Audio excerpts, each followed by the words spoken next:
This may seem sudden, but I must confess that I made a grave mistake. My transgression is that I was unable to completely predict where this path we were traveling led. My hands were full, dealing with my immediate day-to-day tasks, so I could do naught but pray there was happiness waiting in the future. Happiness for everyone who lived within Rose Manor. But I am but a mere maid. There are limits to what I am allowed to do. And furthermore, it is not my place to offer her my hand. Roads such as the one we were following have a way of diverging with little warning. And if you do not turn the wheel exactly right at those sudden forks, you may end up somewhere horribly off course. I was well aware of that fact, which is why I thought that what I did was for the best. Such good writing, man. Whew.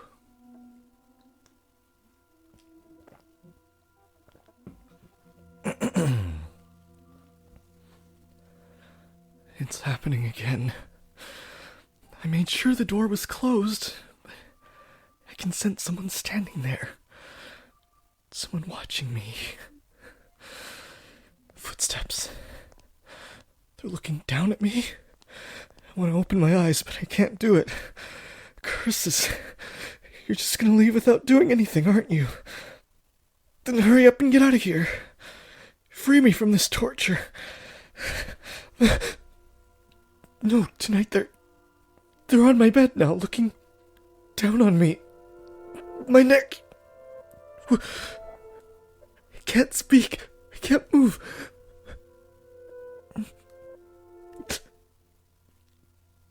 These cold fingers. That soft breath.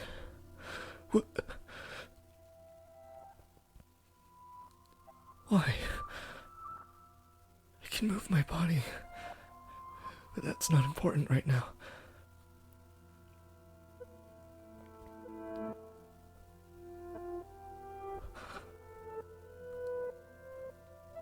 You smell of roses. The scent of a world far removed from ours. He made to gasp at the sight before him, only to realize he could not. The pressure of her cold fingertips wrapped around his throat robbed him almost entirely of the ability to breathe. Why? He silently mouthed the word. For that moment, at least, her melancholic ruby eyes were focused wholly on the flaxen-haired young man. In them glowed a faint flicker of willpower, and a continuously burning agitation that roused her to action. I told you to stop being so kind to me. Why? It will all be over soon. Please don't make any noise. Why? To put an end to this family. You are my only. Why are you shaking? What? Upon hearing Nell's words, the strength drained from her slender fingers. He had not been questioning why she would do such a thing. There was, of course, a trace of bewilderment visible in his eyes, but he did not shout, nor did he tremble in fear. He instead expressed concern for the young woman, who looked like a cornered rabbit. I am not shaking. You are. I can see it. As he slowly regained his breath, Mel's voice, too, grew clearer. Conversely, the red-eyed girl's grew progressively more faint and raspy. You are not doing this because you genuinely want to. There is some other reason. This is what I desire. Have you been to my room before? You have. I'm sorry. Well, I'll be damned.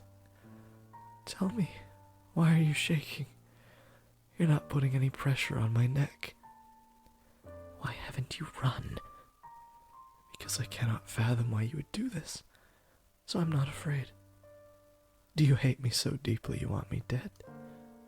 Do you despise me to the point you would be willing to take my life with your own hands? No. No, I don't. See, like I said, there's another reason. If it isn't because you detest me, then tell me. Why is it? I'm sorry. I will leave your room now. I'll do my best not to bother you any further, so please forget anything ever happened. Do you think I'm just gonna say okay and let you go? Why can't you tell me the reason? I'm sorry. Alright, then I'll try and guess. What? It has something to do with your lineage. You're troubled by it somehow, am I right? I thought so. How do you know about that? The priest at the church told me he had seen you before. He has also told me, a little about your origin. But that's all I know. The only difference between us is social rank. I don't know what would cause you to do this. Please, tell me who you really are. Tell me why you came to the mansion, and why Father allowed you to be a maid. I haven't said anything to Mother or Father. If you're hiding the truth from them, they still don't know. But I want to. I won't get mad at you or have you punished. I'll even swear to God if you'd like. I want to be the prince who whisks you away. I want to be like the prince who rescued the girl from the dark mansion and showed her the world. I know I'm not that dependable, but I want to help you. Why do you show me such compassion? Why would you treat me like this? I have my hand around your neck. Why? I thought it would be obvious. Or have I not expressed myself well enough?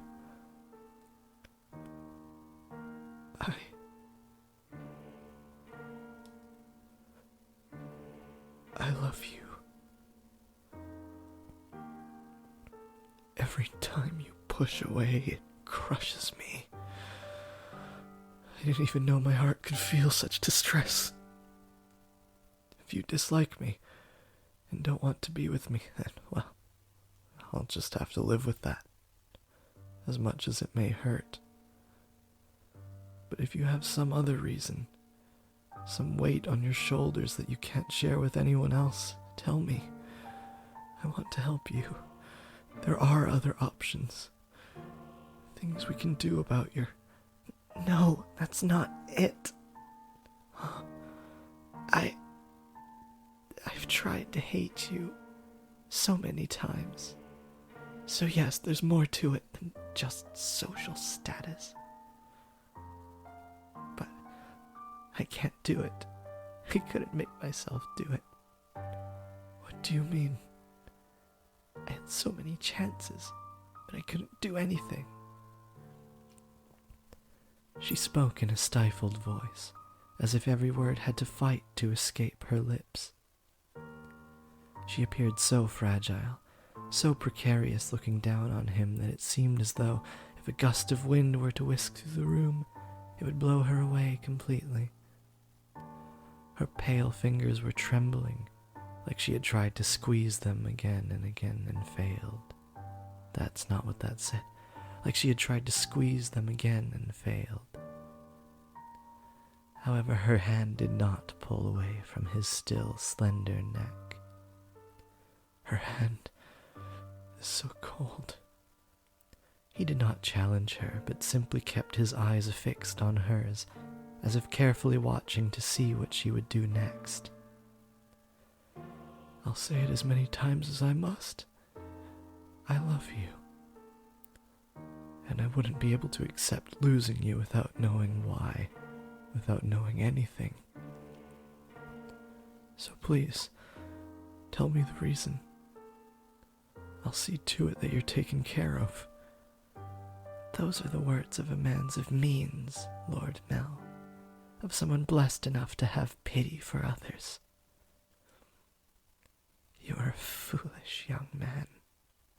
You know nothing. But the greatest fool of all is myself. If you agree to punish me, I will talk. Tell me.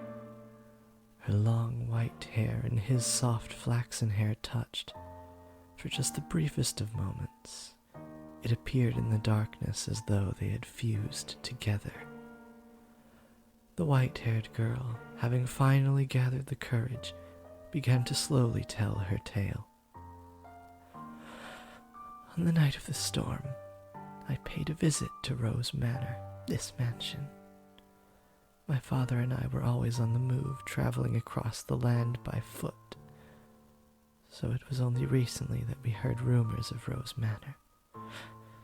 There were several reasons we couldn't stay in one place. The first is my unusual appearance.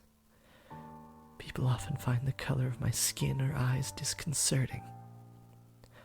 So after living in one place for long enough, unsettling rumors would begin to spread, forcing us to leave.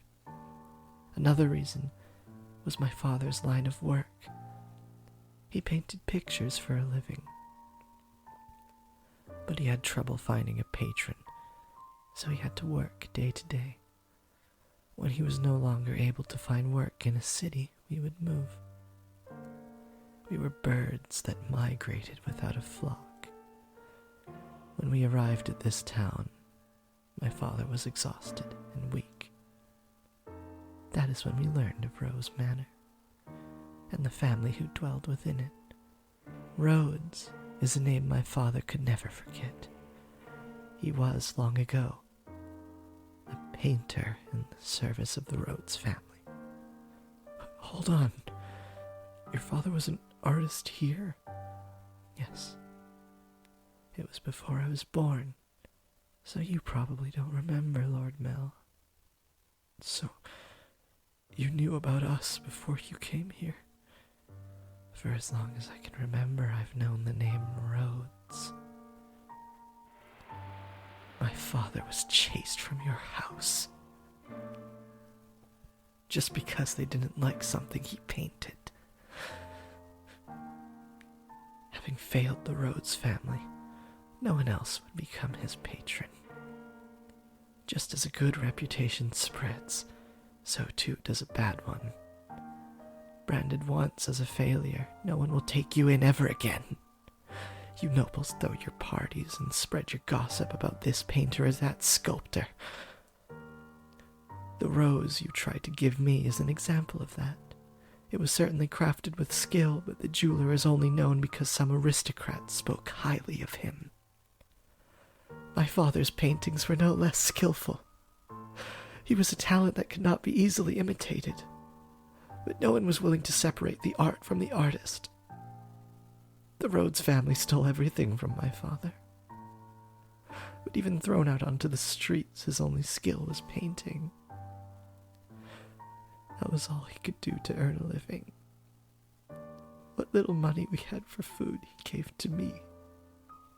He did anything he could to ensure my survival, even at the expense of his own well-being. My father passed away in this town. Up until his last breath, he was only ever concerned about me. He held me in his arms and ran his fingers through my hair, an apologetic look on his face. If I had a normal appearance, I'm sure life would have been much easier. He was always telling me how sorry he was for making life so hard, even though it's not his fault I look like this.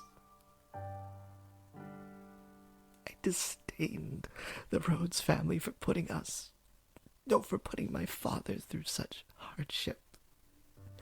I imagined you were still living in decadence, acting as though nothing had ever happened. No, you wouldn't even care about the fate of one simple painter. Our lives meant nothing to you. and so I sought to bring misfortune upon you. And that's why you tried to kill me. In truth, I had wanted to take the master's life, but your father spent so much time outside the mansion, and so, you're right. If they lost me, it would put my family in a very difficult position. That is the whole of my tale. You now know about my father and how I feel about you. Having told you of the blackness in my heart, I cannot go on living like nothing has changed. Please give me punishment. Why? Why would you have me put the one I love through any more misery? I am not fit for your affection. Not only because I am not aristocratic, but because every time I spoke with you, I did so holding this darkness in my heart. Does that not unnerve you? In the end, it was my family's actions that caused you so much suffering. Would that your father were still alive. Perhaps I could have done something. I'm sorry. And besides, you hesitated. You didn't actually kill me. What am I even to punish you for? As you said, you had countless opportunities, but you could not bring yourself to do it. Tell me, why couldn't you kill me? Because If it's because I've given you enough reason to have even the slightest bit of interest in me. Nothing was as I envisioned it. What? I assumed the residents of Rose Manor would be cold, people who believed that wealth and rank mattered above all. But on the night of the storm, the mistress was the first one to extend her hand to me. I arrived at the mansion disguised as a beggar. Actually, disguised is not the right word, as many nights I only survived on the generosity of others. The mistress did not send me away when she saw me. Quite the opposite. She took me in as a servant. So that was Mother's doing. I could scarcely believe she would invite a stranger into her home, that she would treat a stranger with such compassion. I thought perhaps she knew who my father was. But I had never met any of you before, so she must simply be that kind-hearted a woman. And the mistress continued to treat me with kindness, despite my disquieting appearance and the darkness in my heart. In time, I began to grow less and less sure of myself. Was what I meant to do truly right? Were the things I felt truly justified? But it was a certain fact that my father was here and that he had been chased out, so I decided I should take your life, to put an end to everything before I wavered any further. And then,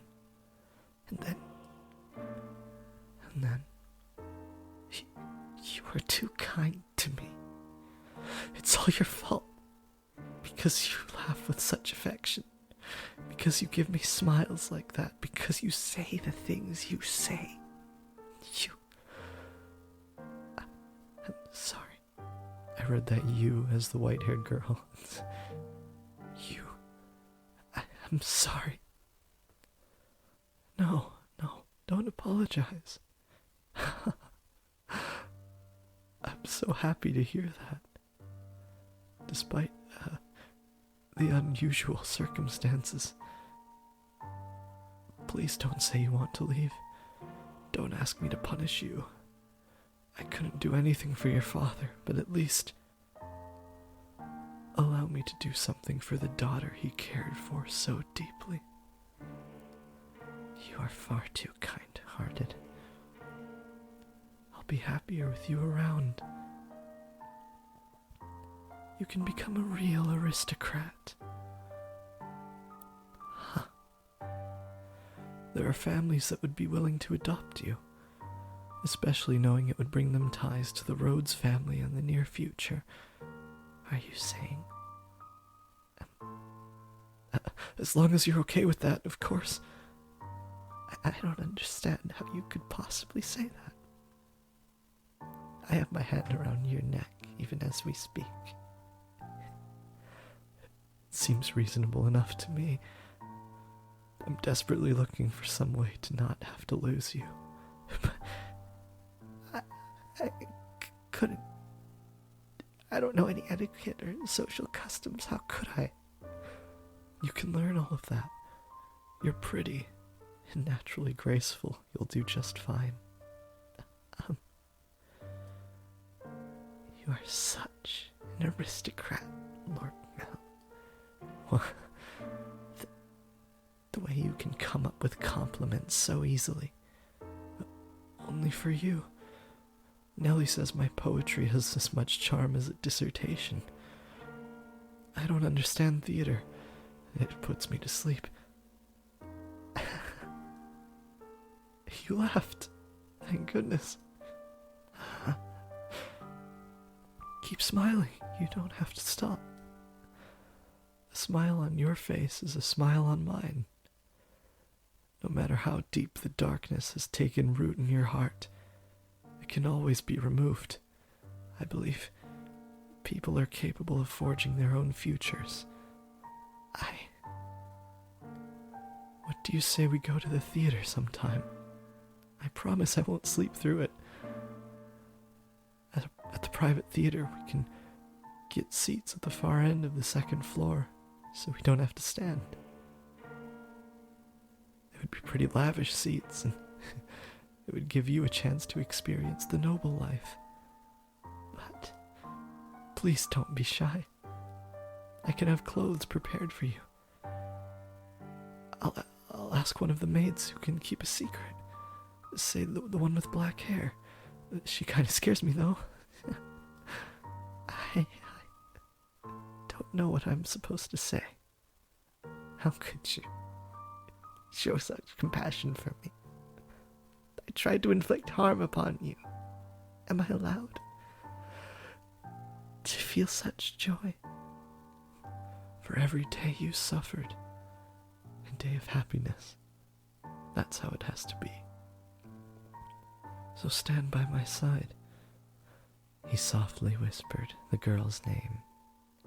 For several long moments, her lips trembled in trepidation, but in time she squeezed them together and made a smile. He wrapped his arms around her unbelievably slender, frail frame, holding her tight in an affectionate embrace. Mel approached me the next day. He explained to me the course of events and then asked me to dress her up more beautifully than any other noble girl had ever been. She was already a very pretty girl, so even without much effort on my part, simply putting her in a dress, she radiated beauty. I was quite partial to her smile, so I agreed to help, thinking that if it would lead to their happiness, I could not ask for anything more. I never anticipated what would happen next, though. Perhaps my hopes were unreasonable after all. Brilliant scene, man. Brilliant.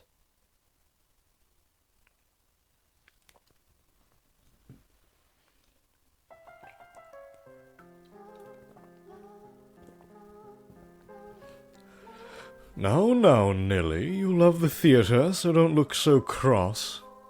Wait, this guy has freckles, so I think he'd be a bit of a lame-ass nerd. No, Nelly, you love the theater, so don't look so cross. Nellie was out with a man other than her brother that evening, a rare sight indeed, and she was quite clearly in a foul mood. I will not stand for this. I will not stand for this. That I should have to marry a man as disagreeable as Arthur. It's unthinkable. The young man at her side was Nellie's fiancé, selected by her parents. On any other occasion, she would have snubbed an invitation from any man who was not Mel, but she had little to say in this matter. She was, for lack of a better word, forced to go out with him, and know how furiously she fought against it. She had shoved aside the Abigail trying to fasten her corset, locked herself in her room, and sobbed for quite some time. It required the combined efforts of several of us to get her ready and out the door for her date. Come now, you should at least pretend you're enjoying yourself. Or do you want people to think we don't get along? Do we get along? Well, I want to, for what it's worth. What it's worth to you is my name, not me. Are you really going to be like that? I went out of my way to take you to your favorite play. The least you can do is be a little kinder to me. What was it called again? Romeo and Juliet? It's been running for 6 or 7 years now. A family like yours or mine could pay to have a brand new script written. So why should we have to see an old play at a theatre full of commoners? It may be private, but even so. I would rather just have a show put on at my estate. Stop talking already! Why should I have to marry someone like you? I have absolutely no desire to marry you. Whatever it takes, I will put a stop to this. I'll talk to Father as many times as I must. Please don't make such a scene. It's shameful. There are people around, remember. You represent your family. Besides, our families are hardly strangers to one another. Try as you might, I doubt you can get rid of me. No matter what you say, you can't break this engagement. You don't... Your parents gave you too much freedom, and look at what a spoiled little girl you became because of it. Goodness, you're going to be quite the handful. Oh, get off your high horse! No, you're the one on a high horse, Nelly. His voice is getting deeper. I'm sorry. I just can't control it, you know, my voice just wants to be so deep and soothing. You are going to be my wife. You could at least put some effort into liking me. In character, Arthur would try to be sounding more badass, too. What happens when I take you on a social engagement and you act like this? It's shameful to the both of us. This coming from someone who used to call me Lady Nelly. What's your problem? When you choose to act like a lady, I'll gladly call you that again. Goodness gracious. Put yourself in my shoes for a second. I have to marry a bratty little girl because it will help my family. How dare you talk about me that way? You're not a damned princess. Open your eyes. If you think talking to your father will get you out of this marriage, you're welcome to try. I doubt he'll have it, though. Otherwise, you can just go complain about it to your friends. Oh, that's right. As far as I'm aware, you don't have any friends. Enough! As you wish. Oh, this is so frustrating. Why should I have to listen to this jerk mock me? I have Mel. I know. If Father won't listen to me, I'll ask Mel to talk to him. Mel will be able to convince him. If Father won't listen to me, I'll ask Mel to, yeah. Come on now, your favorite play is about to start. Maybe you should face forward. Enjoy it while it lasts. You won't be talking down to me much longer.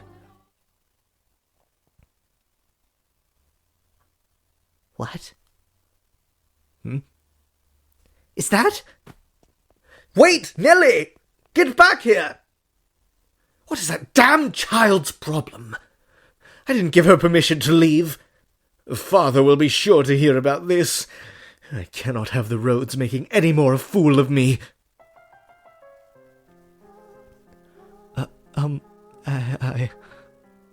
You're fine. Don't be shy. But so many people are looking at me. Pretty. Orange is not... Orange, yellow, gold... It's not really my color, personally. Like, it's the... I guess... No, I should say it's the one color that I don't really have any strong feelings toward, you know? I think yellow, goldish, orange... Well, okay. Orange I don't particularly like, but if we're talking yellow, golden, like the stage here... Because her dress, to my eye, looked sort of orangish. I'm not a huge fan of orange, but yellow gold is like the perfect neutral color, like the perfect middle ground color I've found. Yeah. That's because you're gorgeous. Oh, thanks, Mel. No, it's because I look strange. I assure you that's not the case. It is true you have an unusual appearance, but right now, the unique color of your hair, your skin, and your eyes all serve to accentuate your beauty. You sound like a prince, Lord Mel. What? You think so? I mean, I did say I'd be a stand-in prince for you, but I think you're a wonderful prince, not just a stand-in. Which makes you my princess, then. I don't... It's not really orange. I don't know what you would call that color. Oh, you're supposed to say, yes I am there. You're gonna make me sad. Should smile more, babe. I guess I'll just have to keep working at it until you submit. Someone's, got a few unresolved issues. Oh hey, the play's about to start. What am I supposed to be doing? Nothing in particular. Just sit back and enjoy the show. Oh, but there is one thing. Yes? If I start dozing off, could you maybe wake me up? Huh?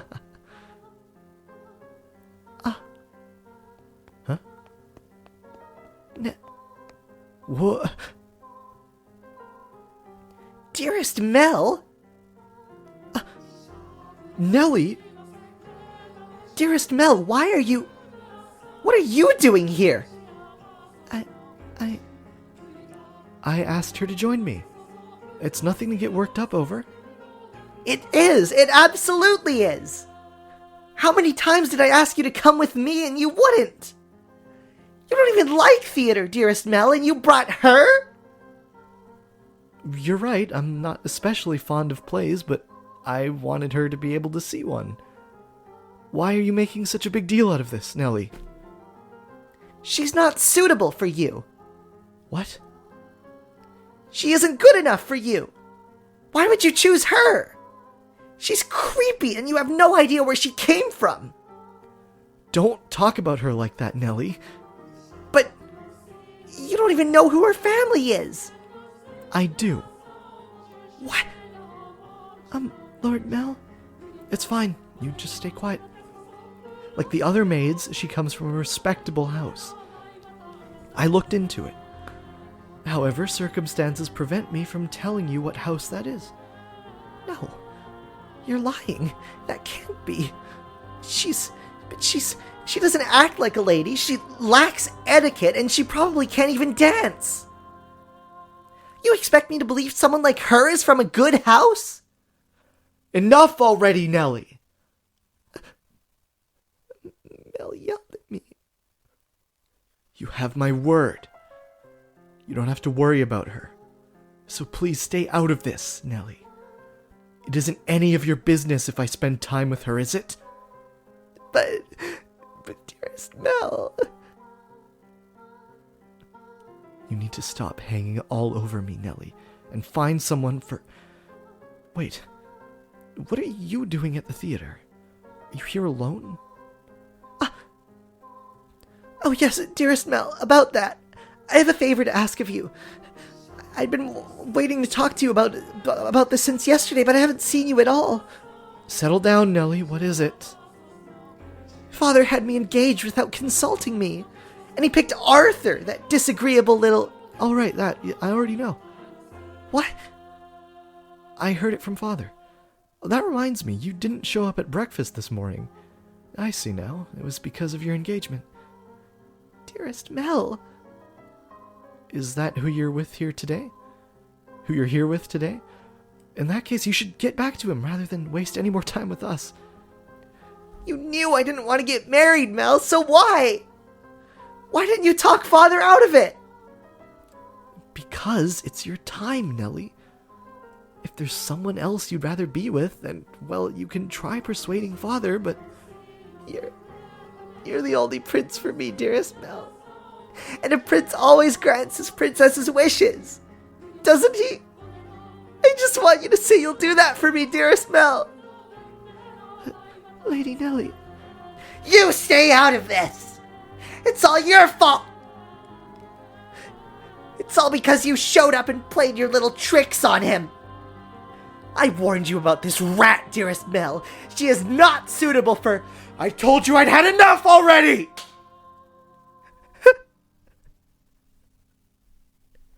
How much longer are you going to continue acting like a child? I can deal with you being a spoiled little girl, but how dare you be so derisive to someone else? Mel, hit me. Lord Mel. Go on. The show's about to start. Fuck. Got so fucking passionate. I fast forward everything. Okay. People are giving us dirty looks. Return to your betrothed now. I will apologize to him afterwards as well. You said you would always be by my side. That you would always be my prince. The time for make-believe is past, Nellie. No. No! I refuse to believe it! I will not have it! Nellie! My goodness, that girl. Are you not going to go after her, Lord Mel? No, just let her go. The only place she even has to go is home. I just wish she'd start acting a little more like an adult. I imagine Lady Nellie simply... She what? No, it just wasn't my intention to get between you. Don't blame yourself. It's not your fault we had an argument. But you two are so close. Well, yeah, we're siblings, so we're close, but nothing more. I do care about Nellie, and I enjoy spending time with her. But she's my sister. Nothing more. Anyway, sorry for making such a scene. No, I imagine she left her betrothed behind without saying anything, so I'm going to go apologize to him. We have to keep up appearances. Stay here, I'll be right back. Very well.